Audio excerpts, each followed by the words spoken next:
अस्सलाम वालेकुम एवरीवन। तो हम करने लगे हैं हमारे सीवीएस मेडिसिन का आखिरी लेक्चर जो कि है हाइपरट्रोफिक कार्डियोमायोपैथी। इसके बाद हम इंशाल्लाह जीआईटी मेडिसिन स्टार्ट कर देंगे। ठीक है, सीवीएस में जितने इंपॉर्टेंट टॉपिक है वो तकरीबन सारे होंगे। अगर कोई एक रह भी गया हुआ तो आप जरूर पढ़ लीजिएगा। या फिर मैं ये कहूंगी कि जो भी टॉपिक्स आपके रहते हैं जो आपको खास तौर पे आपकी किसी शॉर्ट बुक में, मतलब वही बात है कि आपने स्टेप अप में जो टॉपिक्स इनके अलावा लिखे हुए हैं उनको एक दफा नजर से आपने जरूर गुजार लेना, ताकि एमसीक्यूज अगर उनमें से आ जाए तो आपको समझ में आते हैं। लेकिन ये वो है जिनको आपने किसी सूरत नहीं छोड़ना, जितने मैंने लेक्चर्स में बताए हैं। और अगर आप लेक्चर्स कर लेते हैं तो आप मतलब ये जो मैंने बनाए हुए हैं लेक्चर्स अगर आप ये देख लेते हैं और आप साथ कोई कैप्लन स्टेप अप में से एक बुक इस्तेमाल करें तो दैट्स वेरी मच फाइन। आपको डेविडसन खोलने की भी जरूरत नहीं पड़ती, सिवाय अगर मैंने बताया कि भाई ये टेबल है जो वहां से देख लेना, याद कर लें, तो वो टेबल देख लें। अदरवाइज आप नहीं भी पढ़ेंगे और आप ये लेक्चर के साथ वो बुक कर लेंगे तो that's more than enough for you.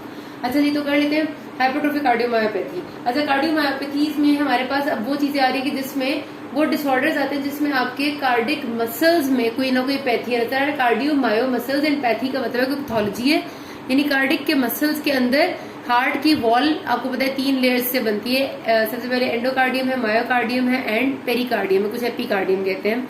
तो बहरहाल आपकी जो उसमें मायोकार्डियम होती है उसमें मसल्स होते हैं। वो जो मसल ऑफ हार्ट है अगर उनमें कोई पैथोलॉजी है और वो पैथोलॉजी या तो कंजेनिटल है या फिर किसी इन्फेक्शन की वजह से अब हो गई है, लेकिन ऐसा नहीं है कि एक होती है ना, हम पढ़ते होते हैं कार्डियोमायोपैथीज में, तो हमने नहीं पढ़ा। सपोज हमने पढ़ी है एक लेफ्ट वेंट्रिकुलर हाइपरट्रोफी जो हाइपरटेंशन की वजह से होगी है।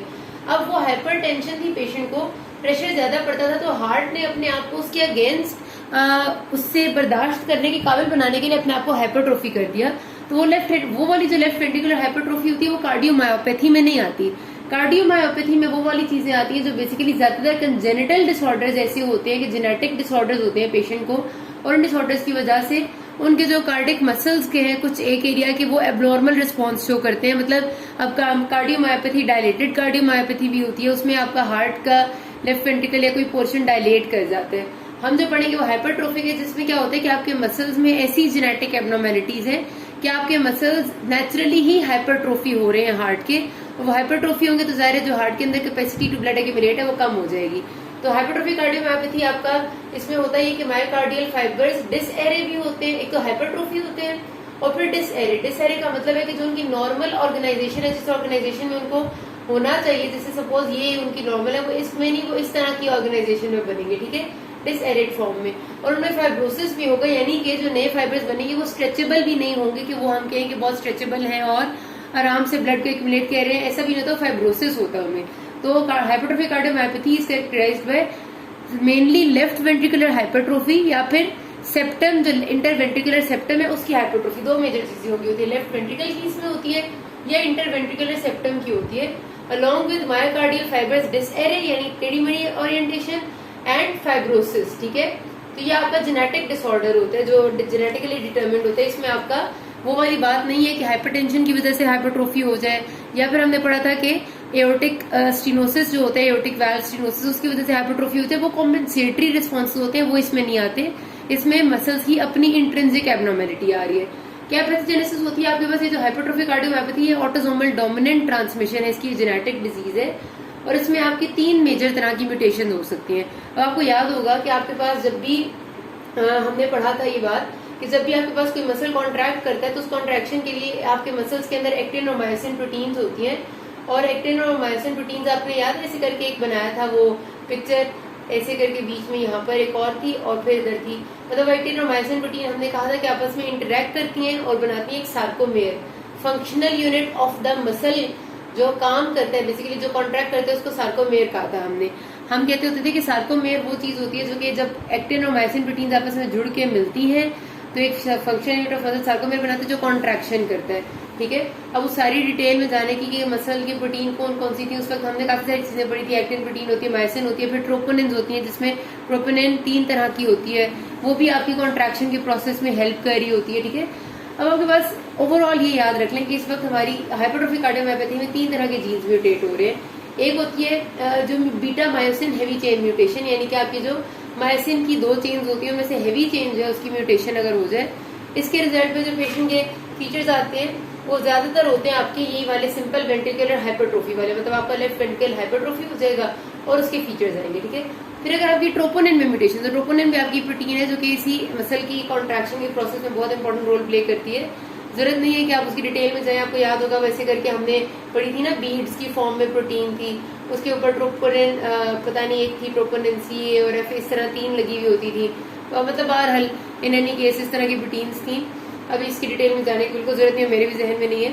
इतना याद रखना जरूरी है कि अगर इस प्रोटीन की म्यूटेशन होगी तो आपके पास पेशेंट को मेनली हाइपरट्रोफी नहीं होगी बल्कि disarray of the fibres होगा, ठीक है। और ये disarray of the fibres जरा सा अगर पेशेंट एक्सर्शन करता है तो उसमें उसको सडन डेथ कर सकता है बाय कॉजिंग हाइपोटेंशन, ठीक है। क्योंकि फाइबर्स जब डिस एरिया और फाइब्रोसिस में होते हैं तो वो जरा सा भी इंक्रीज एक्टिविटी को, इंक्रीज लोड को बर्दाश्त नहीं कर सकते।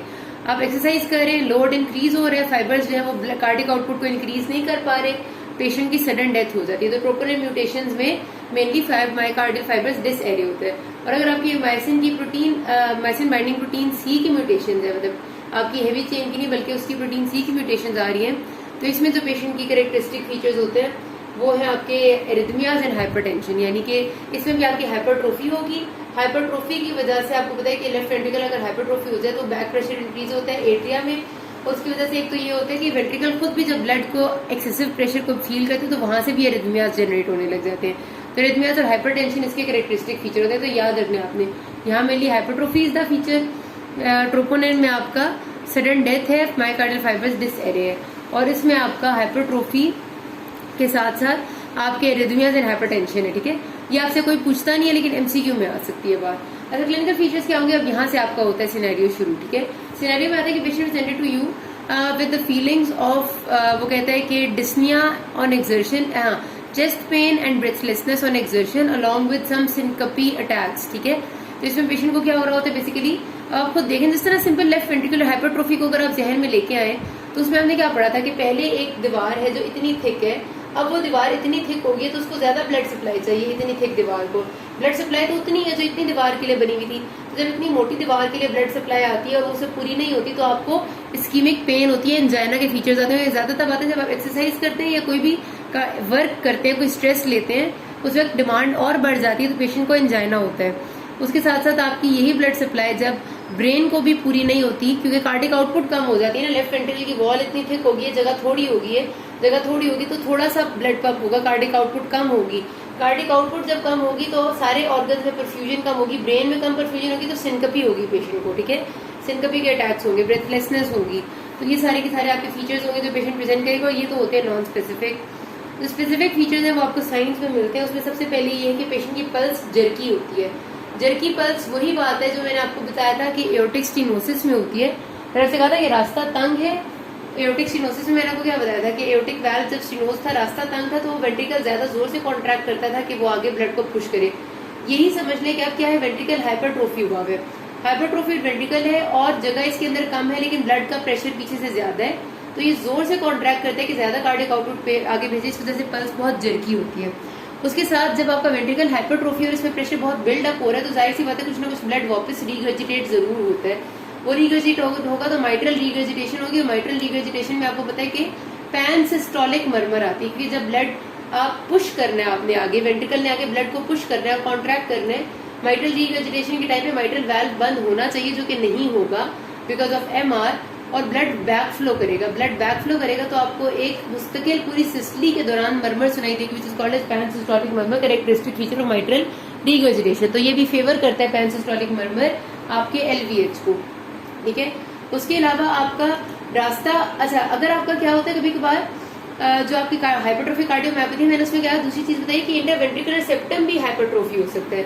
तो जब आपकी सेप्टल हाइपरट्रोफी होती है तो सेप्टम की वजह से आपका आउटफ्लो ट्रैक्ट जो वेंट्रिकल का है वो ऑब्स्ट्रक्ट हो जाता है, यानी कि ये एओर्टिक वाल्व वाली जगह जो है वो तंग हो जाती है, क्योंकि सेप्टम बड़ा हो गया ना। सेप्टम बड़ा होता है तो एक तो वेंट्रिकल तंग होता है, दूसरा आपकी एओर्टिक वाल्व तंग हो जाता है। तो आपको बिल्कुल फीचर्स आते हैं एओर्टिक स्टेनोसिस वाले।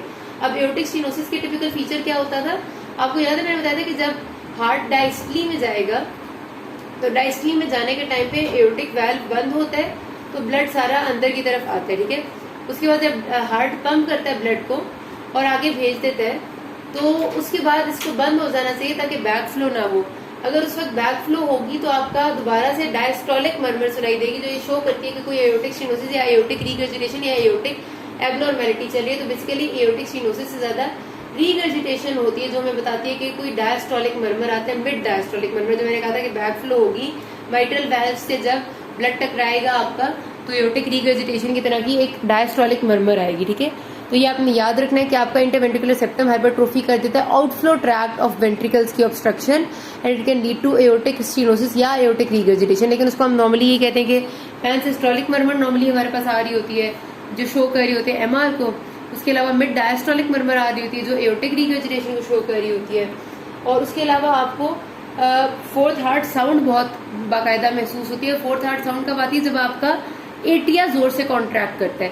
वही बात है, वेंट्रिकल जो है वो जगह थोड़ी है, उसमें वो बैक फ्लो इंक्रीज हो रहा है वेंट्रिकल से एट्रिया में, एट्रिया पे प्रेशर पड़ रहा है। तो अब आपको जब पता है एट्रिया जोर से कॉन्ट्रैक्ट करेगा ताकि ब्लड वो वेंट्रिकल में एम्प्टी हो, ब्लड वो वेंट्रिकल में एम्प्टी करके जोर से कॉन्ट्रैक्ट करने की कोशिश करेगा, तो उसकी कॉन्ट्रैक्शन की वजह से आपकी फोर्थ हार्ट साउंड आती है, तो वो भी आपको सुनाई देगी इस केस में, ठीक है। तो आपके ये सारे के सारे सिम्टम्स आर इंपॉर्टेंट और ये आपके लिखे हुए आते हैं।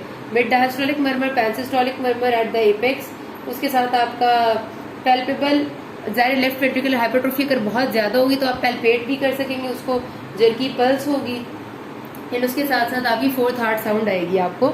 ये सारे के सारे साइंस हैं, ये आपके उसमें सिनेरियो में लिखे होंगे जो आपका डायग्नोसिस एस्टेब्लिश कराएंगे, ठीक हो गया। अपने रिस्क फैक्टर्स क्या हैं जो कि प्रोग्नोसिस को मजीद वर्स प्रोग्नोसिस की तरफ आपको लेके जाते हैं? ये कि अगर पेशेंट में पहले से कोई फैमिली हिस्ट्री है ऐसी डिजीज की, यानी आपके पास सिनेरियो में अक्सर कहते हैं कि पेशेंट के फादर को भी कोई हार्ट का मसला था और बहुत जल्दी उनकी डेथ हो गई थी, तो इसका मतलब है कि फैमिली हिस्ट्री है। अगर फैमिली हिस्ट्री पॉजिटिव हो, अगर इससे पहले आपको कोई कार्डिक इवेंट हो चुका है, अगर पेशेंट को सिनकपी बहुत ज्यादा हो रही है, ठीक है, फैमिली हिस्ट्री, सिनकपी हो रही है, कार्डिक इवेंट है कोई पहले जो हो चुका है, important cardiac event, cardiac arrest वगैरह, उसके साथ साथ अगर पेशेंट को वेंट्रिकुलर टैकीकार्डिया मुस्तकिल रहते हैं और उसकी वॉल थिकनेस वेंट्रिकल की बहुत ज्यादा होगी, वही बात है कि वेंट्रिकल हाइपरट्रोफी बहुत ज्यादा होगी और वेंट्रिकुलर टैकीकार्डिया रहते हैं, तो ये साइड से जो वर्स्ट प्रोग्नोसिस की तरफ लेके जाती हैं। ये आपका क्वेश्चन पूछते हैं, इनको याद रखने 5 चीजों को, ठीक है। ये आपसे पूछते होते हैं कि वर्स्ट प्रोग्नोसिस क्या है।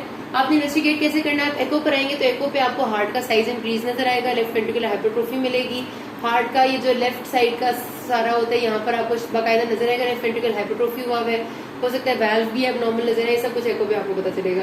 तो एको इसकी काफी हद तक डायग्नोस्टिक होती है कि आपको पता चल जाता है कि कोई ना कोई कार्डियो मतलब कोई ऐसा मसला है जो हार्ट के मसल्स को इफेक्ट किया है, जिससे ईसीजी में भी आपको लेफ्ट वेंट्रिकुलर हाइपरट्रोफी वाले चेंजेस मिलेंगे, यानी लीड टू 3 एवीएफ में आपको डीप टी वेव इन्वर्जन और एसटी सेगमेंट डिप्रेशन मिलती है और साथ लीड V5 और V6 में भी, ठीक है, एसटी सेगमेंट डिप्रेस होता है। ये सारे लेफ्ट वेंट्रिकल को शो करते हैं। जेनेटिक टेस्टिंग आप कराएंगे तो आपको कंफर्म हो जाएगा कि आपको कोई ना कोई एनटीए वाली जो म्यूटेशन है ये आपको मिल जाएगी कि आपकी हाइपरट्रोफी कार्डियोमायोपैथी है। पहले आप बाकी कॉजेज को रूल आउट करते हैं, यानी आप हाइपरटेंशन को रूल आउट करते हैं पेशेंट की, उसकी हिस्ट्री पूछते हैं, उसके बाद आप जेनेटिक टेस्टिंग कराते हैं तो आपको पता चलता है कि हाइपरट्रोफी कार्डियोमायोपैथी है। इसको मैनेज करना है आपने सबसे पहले तो उन चीजों से जो कि आपके हार्ट के रेट को जरा कम करें, ताकि ऐसा ना हो कि ब्लड जो है वो जब इधर एक्यूमुलेट होगा एट्रिया में जाएगा तो ये दोनों चीजें फिब्रिलेशन में जा सकती हैं, एबनॉर्मल बीट्स बनाने लग जाएंगी, एट्रिया फिब्रिलेशन हो सकती है, वेंट्रिकुलर फिब्रिलेशन हो सकती है। तो उसको रोकने के लिए आप बीटा ब्लॉकर्स देंगे जो कि आपको पता है हार्ट रेट को जरा स्लो डाउन करते हैं, कैल्शियम चैनल ब्लॉकर देंगे जो रेट लिमिटिंग होते हैं यानी कि वेरापिमिल वगैरह, और डायसोपिरामाइड देंगे जो आपकी एक एंटी एरिथमिक ड्रग्स है। ये सारे होते हैं कि आपका हार्ट को एरिथमिया में जाने से बचाया जाए, ठीक है। कार्डियोमायोपैथी क्योंकि जेनेटिक डिजीज है तो इसका बाकायदा हम जीन्स को ठीक करने वाला कोई इलाज नहीं कर सकते, लेकिन हम यही कुछ कर सकते हैं कि हम चीज़ों को कंट्रोल में रखें। तो कंट्रोल में रखने का ये तरीका है कि हम हार्ट रेट को एरिथमियाज को प्रिवेंट करें बाय गिविंग दीज थिंग्स। अमाइड्रोन आपकी अगर एरिथमियाज शुरू हो गए हैं तो फिर बहुत अच्छी है, ठीक है। ये तीनों चीजें आप दे रहे हैं एरिथमिया ना हो इसलिए, हार्ट रेट, कंट्रोल रेट। अमाइड्रोन आप तब देते हैं जब एरिथमिया स्टार्ट है तो फिर आप इसको देते हैं तो एरिथमिया कंट्रोल हो जाता है। जरूरत पड़े तो हो सकता है कभी कभार हमें माइक्टमी भी करनी पड़ती है। माइक्टमी का मतलब होता है कि हम अगर खासतौर पे जब आउटफ्लो ट्रैक्ट ऑब्स्ट्रक्शन होती है तो हम कुछ मसल फाइबर्स को जाके अंदर से काट देते हैं जो बहुत ज्यादा ऑब्स्ट्रक्ट कर रहे होते हैं। इवन जब लेफ्ट वेंट्रिकुलर हाइपरट्रोफी बहुत सिवियर होती है तो हम लेफ्ट वेंट्रिकल के भी कुछ फाइबर्स को पार्शली रिजेक्ट कर देते हैं, उसको माइक्टमी कहते हैं, ताकि आपकी जगह दोबारा से बहाल हो जाए। क्योंकि जेनेटिक डिसऑर्डर है ना, हम इसकी कॉज को तो नहीं खत्म कर सकते, हम चीजों को ठीक कर सकते हैं। दूसरा ये होता है, वही बात है कि अगर सेप्टम आपका खराब है तो आप जाए कोई अपना कैथेटराइजेशन करें, और कैथेटराइजेशन में आप सेप्टम के एरिया को एब्लेशन कर दें, उसको खत्म कर दें, सर्जिकली रिमूव नहीं करना पड़ता। इस तरह पार्शियल रिजेक्शन में तो ओपन सर्जरी करनी पड़ती है ना और निकालना पड़ता है। सेप्टल एब्लेशन में आप कार्डिक कैथेटर ही पास करते हैं और कैथेटर से एब्लेशन कर देते हैं सेप्टम की उस एरिया की जो कि आपको बहुत थिक लग रहे हैं, ठीक है। तो ये आपके डिफरेंट तरीके होते हैं जिनसे आप इसको कंट्रोल रख सकते हैं, बट द मेन स्टे इसके कंट्रोल रखना है और आपने डाइजॉक्सिन नहीं देनी होती क्योंकि वो आपकी आउटफ्लो ट्रैक्ट ऑब्स्ट्रक्शन को मजीद बिगाड़ सकती है, ठीक है। वो आपने लाजमी ध्यान रखना होता है कि वो नहीं देनी डाइजॉक्सिन। तो यहाँ पर ये बात खत्म कर दें, हमारा CVS मेडिसिन इधर खत्म हो जाता है। इंशाल्लाह अगला कोई यूनिट स्टार्ट करेंगे GIT मोस्ट प्रॉब्ली। किसी को भी मसला हुआ यू कैन आस्क मी। आपने लाजमी तौर पे एक पेरिकार्डाइटिस का टॉपिक पढ़ लेना है, कोएक्टेशन ऑफ एओर्टा का टॉपिक पढ़ लेना है, और बाकी टॉपिक्स में मैं कहूँगी यही फिर से कि जो आपकी किसी शॉर्ट बुक में लिखे हों, जो वीडियोज़ में कवर नहीं हुए, वो एक दफ़ा नज़र से गुजार लें। Thank you very much.